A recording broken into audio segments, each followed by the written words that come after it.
Hey everybody, it's Mike. Welcome back. We're doing another small job on the coach today. We're going to be servicing the Aqua-Hot. It's a hydronic heating system. It's our Monaco Dynasty does not have a traditional LP furnace and water heater or propane water heater and furnace. It has a Aqua-Hot system, which is hydronic heating. It uses a Webasto burner that heats a boiler tank full of glycol, and that boiler tank full of glycol has the domestic water line wrapped around it, so it transfers heat into that. So it basically has endless hot water, and then it also has small heat registers throughout the coach where it circulates that glycol through when it calls for heat inside on the interior of the coach as well as the basement. It circulates that heated glycol through those heat registers, and they radiate and dissipate the heat out through some small pancake fans out into the coach in the basement. So there's an annual maintenance they recommend doing on it.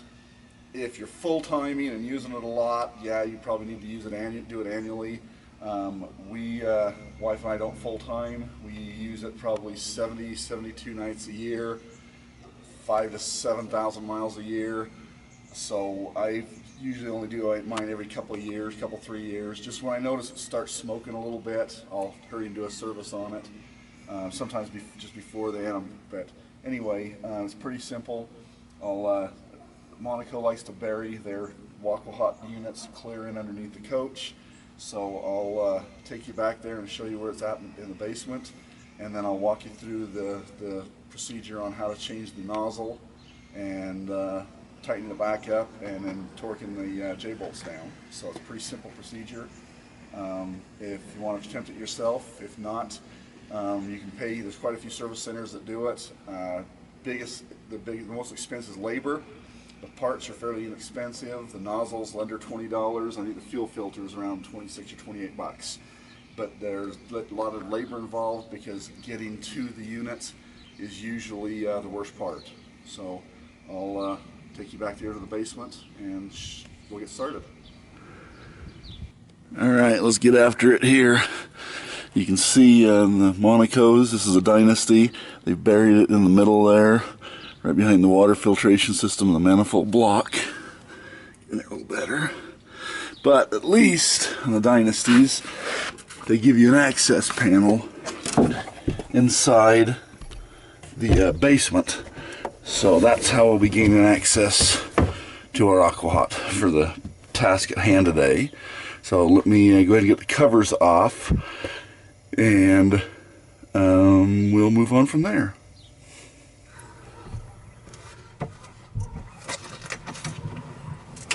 Okay, so this is your module. This is what controls the timing of your ignition, the fuel pump turning on, the blower motor, or anytime the blower's running, the fuel pump's also running, so it's circulating fuel. So this is what actually controls that timing. There's a cool down period after the burner shuts off to evacuate any unburnt fuel vapors and also just cool the combustion chamber down. It also has a purge cycle before the burner kicks on. It fires up, circulates fuel, and blows air through it to clear any combustibles before ignition starts. So that's all controlled by this box, and it's a little tricky to get off sometimes. Like that's actually too bad. But there's two different size plugs. I recommend just unplugging it, moving that out of the way to a safe place to avoid damaging it. Here's your burner, also your blower housing, your combustion chamber's inside, but this is where the fuel nozzle and everything's attached to the end of the igniters. So this all needs to be removed, and there's two J-bolts, one located right up here about, if you're looking at it from that end where the camera's at, it'll be about the 1 o'clock position. The other one's down here at about the 7 o'clock position. So I believe they're either 10 millimeter or, yeah, I think they're 10 millimeter.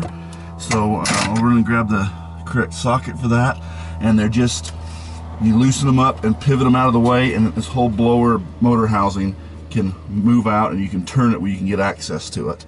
So I'm going to grab the correct socket, and I'll be back to do that, I'm just going to move this wiring up here out of the way so it's not doesn't get caught or pinched on anything. So we have easier access. Easier is kind of a moot point on one of these because they're so far down underneath the coach. But we'll make it as painless as possible here.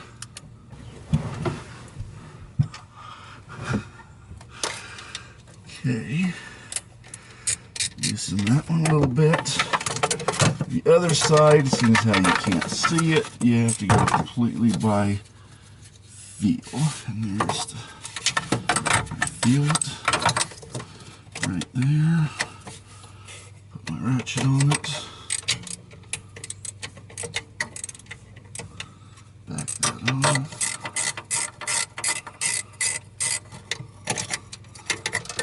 Okay.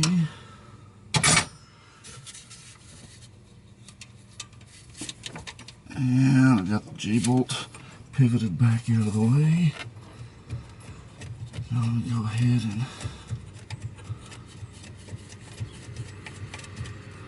move this one out of the way and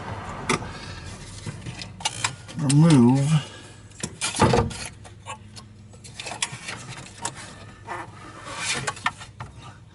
and turn the housing. Alright, okay, so I've just got it turned up here. I hope it shows up on the camera. This is the nozzle. This is the sweet nugget we're after, right there on the end.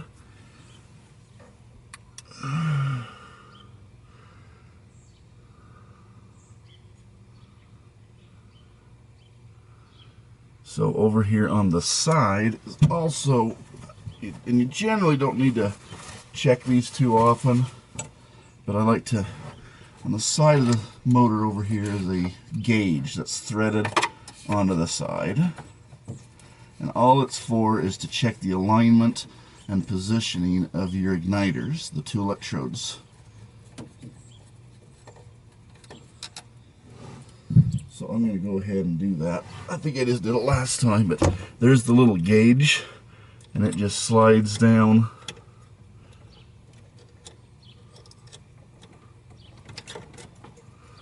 over that.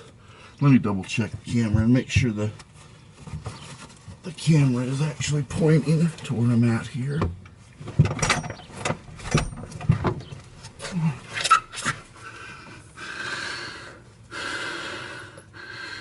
Turn it, there we go.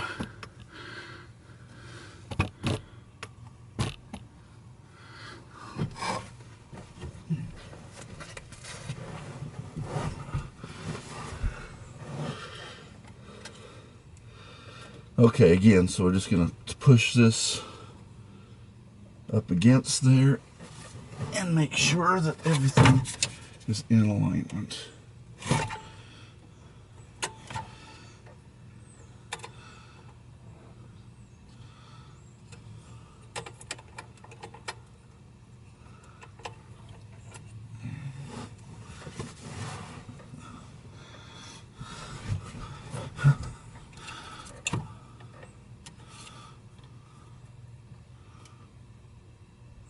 And that looks good.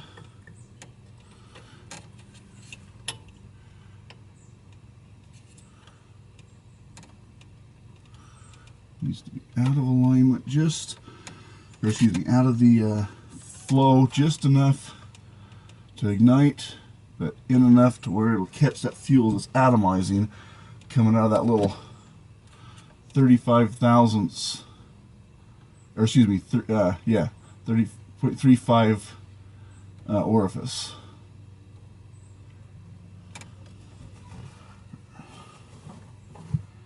Excuse me, it's 0.035, 35 thousandths orifice, that's right. I'm trying to go off memory there while I'm doing this. And, okay, everything looks good there. So I'm going to stand this back up. Now, need a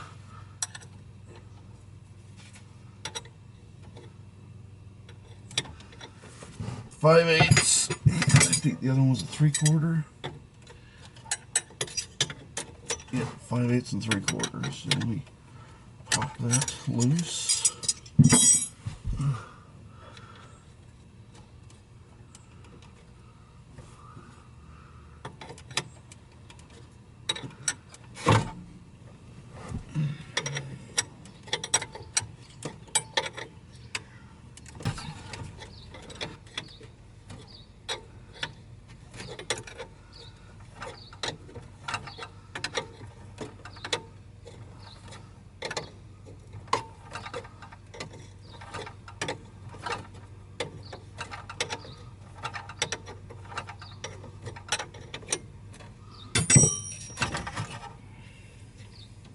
Okay, so I'm removing this nozzle now.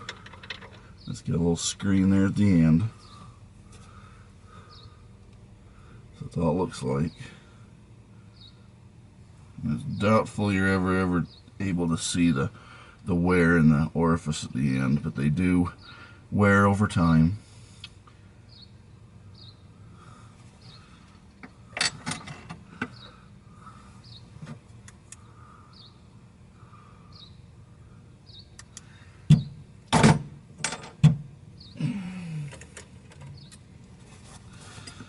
Okay, the new ones come in a little clear plastic pouch with the orifice size stamped on the end.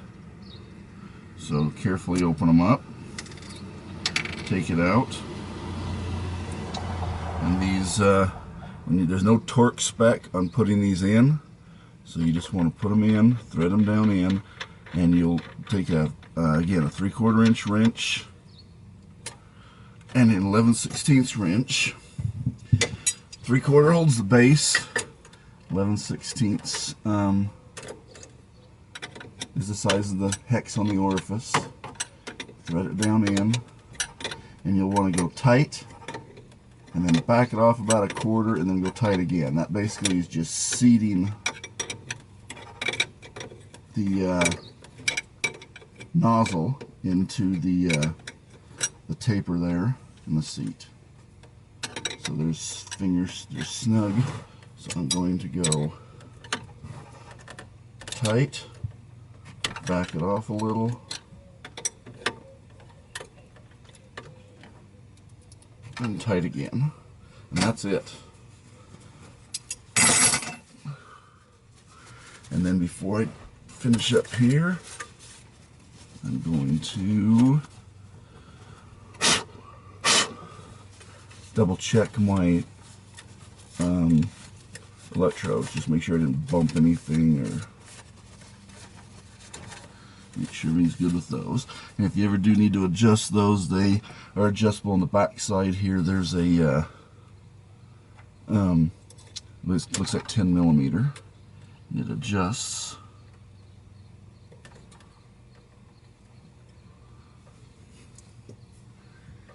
You loosen that bolt and it's like a clamp, and you're able to move those around just a little bit.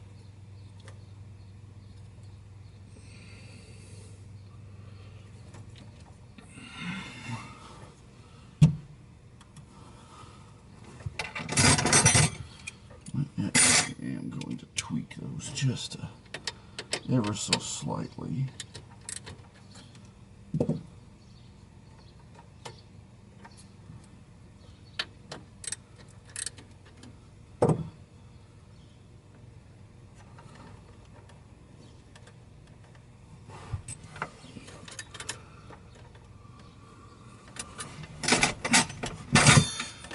Yeah, gotta love Monaco and their infinite wisdom putting this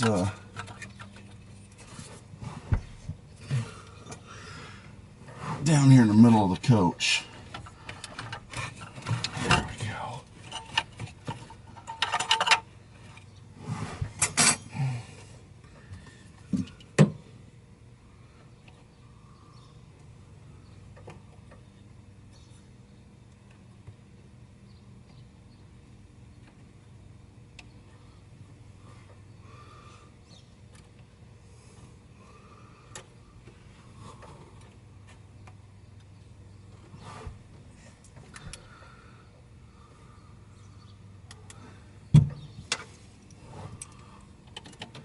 weren't off by much, but I just figured I would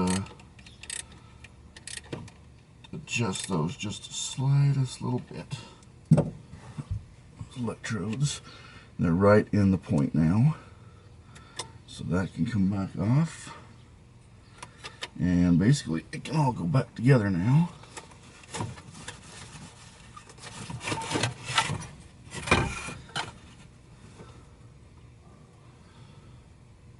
Don't forget to put your little gauge. Comes with has a screw on the side. Don't forget to put that back on, or the next time you need it, it won't be there. I think you can buy these separate, but you're just better off to screw it back onto the side of the housing here, and it's always in place when you need it. So I pulled the combustion chamber out, so I give it a good cleaning. You don't need to get too aggressive with this. This is usually where you're going to get your buildup, is in this area of the combustion chamber. You can soak it in mineral spirits, carburetor cleaner. I just soaked this in the solvent tank for a few minutes to loosen it up. It wasn't really too bad. It had a little bit here in the middle, and then I just grabbed a little stainless steel toothbrush, cleaned it up, and it cleaned right up. So I like to also mark. I put a little mark for orientation, so I can orientate everything back together in the same position. So there's just 4 screws that hold this together.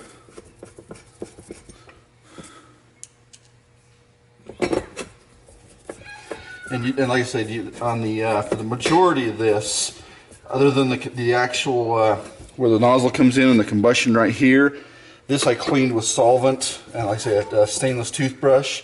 The rest of it, I just used a water-soaked rag and wiped everything down really good.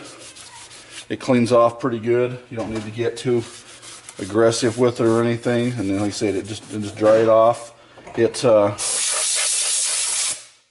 cleans right up. So, and the same thing on the inside. I just run that wet paper towel through it, cleaned it all out. And I'll show you how the rest of this goes back together, and then we'll go out to the coach and reassemble it. Put the combustion chamber in and put the burner, the blower housing assembly in, and torque it all in place, and it's done.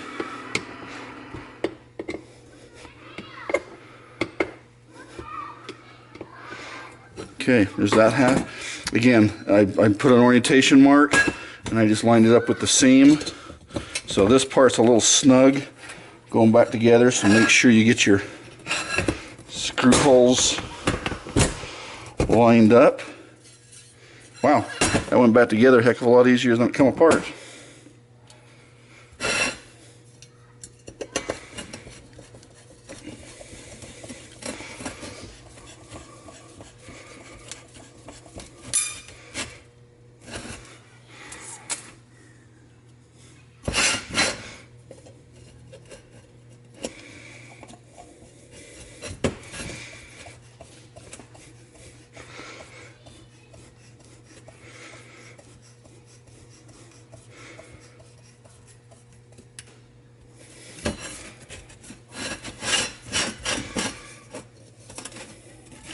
Alright, combustion chamber's done, cleaned, and ready to go back together.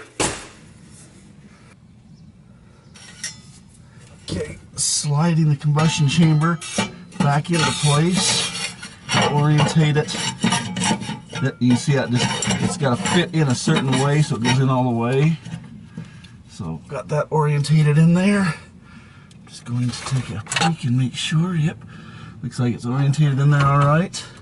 Now make sure your little J-bolts here are tucked out of the way. Also check this where your flame sensor is. Make sure that little shield floats and is not bent. That's very critical, because as this sets in there, it will actually set into that combustion chamber and self-center. So make sure that that is not damaged, bent. They are pretty flimsy. And then slightly just roll it into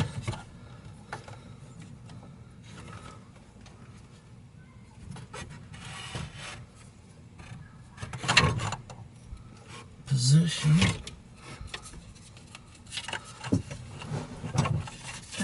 And you gotta be a contortionist to reach into here. So be careful you don't damage the electrodes. Be careful you don't pinch any wires. And I usually just set it so it's gapped out away from the combustion chamber an inch or so. Then grab my light and shine it around very, very carefully. Make sure because you've got the big loom of wires, but you also have a couple of strays that sit in there. So I want to check and make sure there's no pinched wires in between that blower motor and the combustion chamber, because as soon as you torque it down, you'll pinch those wires, cut the insulation, and have a short. So everything looks good there.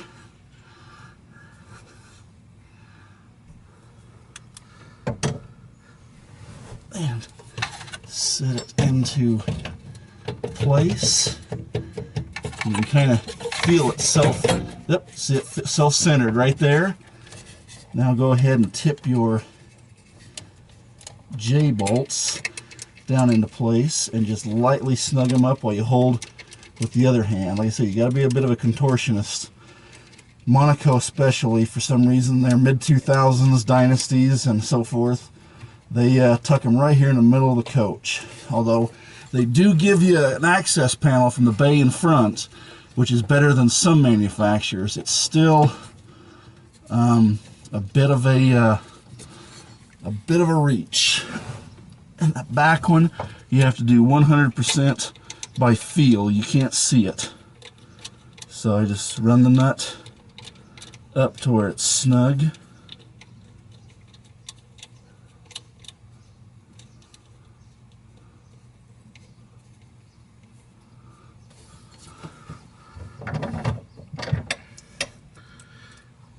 And gently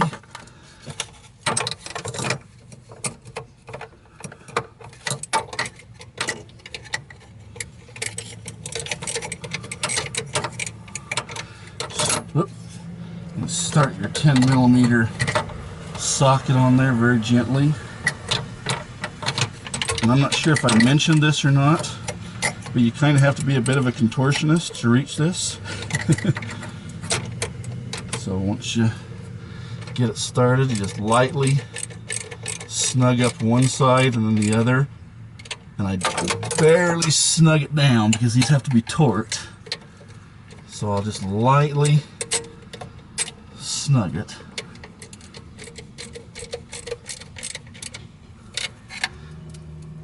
Okay, then I like to go around one final time and make sure everything's good. Make sure there's no wiring.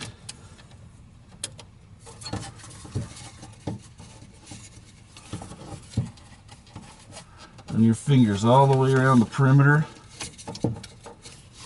Feels good there. Okay, now you take a small inch-pound torque wrench. I believe the specs on this are 20 to 40 inch-pounds. So I just use a little Matco. I think this one goes up to 50 inch-pounds. And I usually set it to about 30. I've got written down in my book 38 inch-pounds. So I'm going to set it first of all to 25.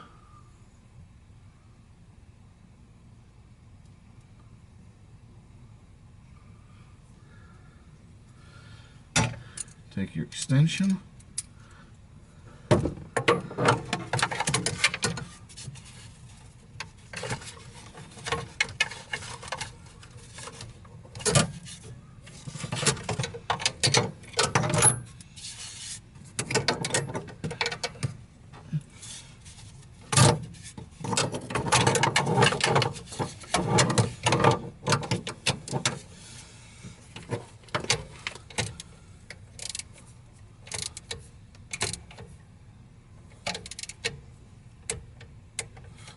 25 on the back one.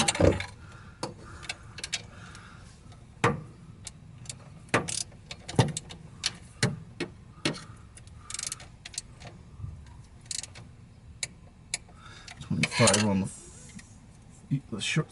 close one, and then I'm going to go up to 38.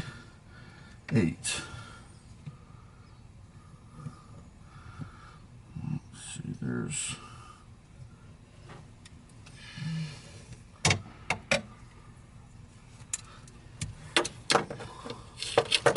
lighting's not too great in here, so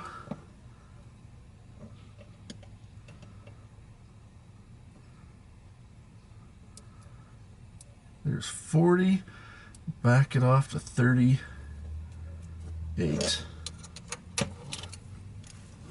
And again, back one.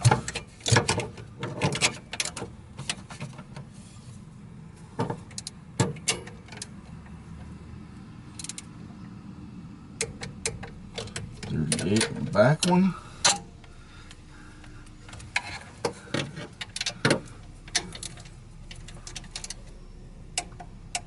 .38 on the near one. Okay, it is torqued into place. Back the torque wrench off.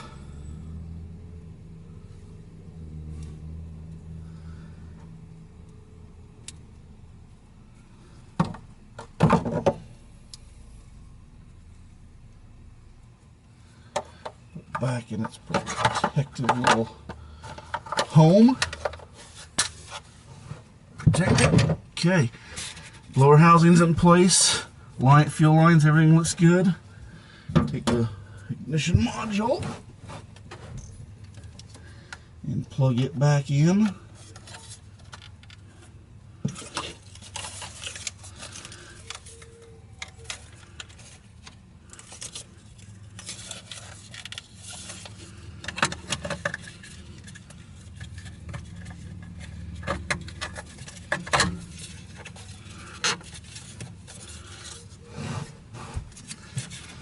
Snap it into place.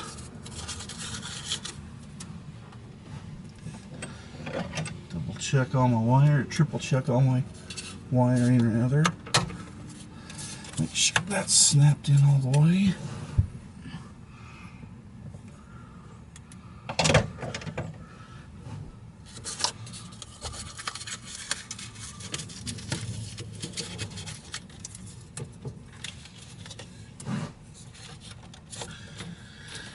Okay, she's ready to fire up. Now I did spill a little bit while I had the fuel solenoid apart.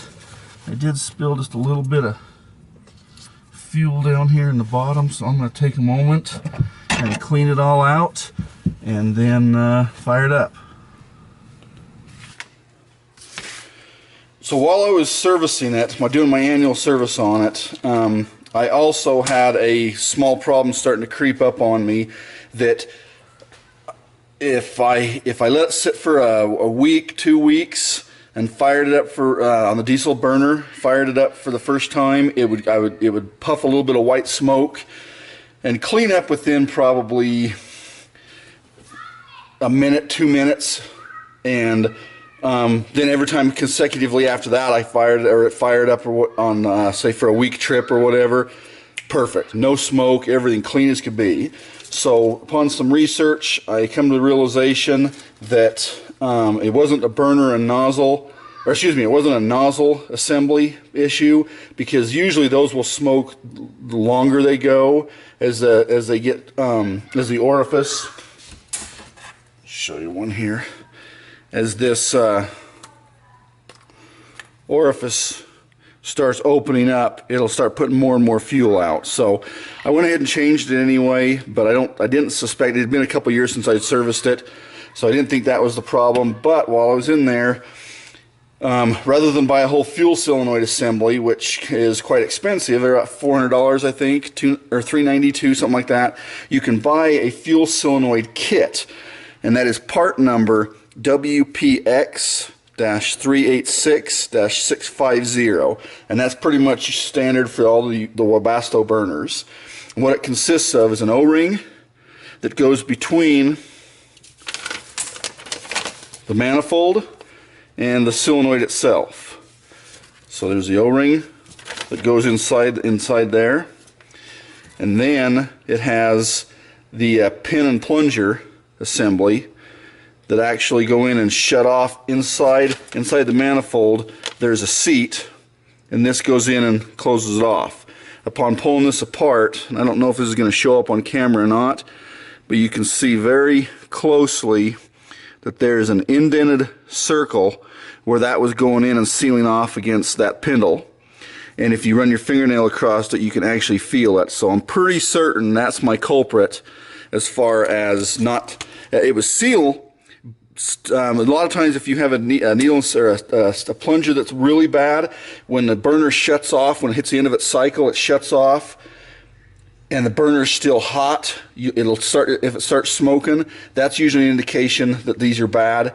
But mine wasn't that bad yet. It was just, like I said, a little bit of fuel would sneak by after a week plus of sitting, and it would clean up and be fine for every consecutive start after that. So I'm pretty sure this is my problem. I'm going to go out right now and fire it up and make sure she's smokeless, and then that's a successful job. All right, I've tried to find a little section of shade here where I can show you when we fire it up, and we'll go ahead and kick it on now, and so you can see how clean it is.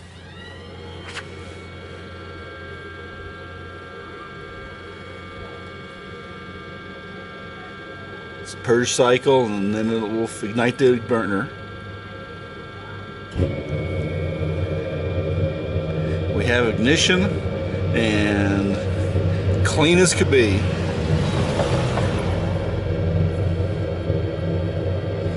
Perfectly clean, that's what we want to see.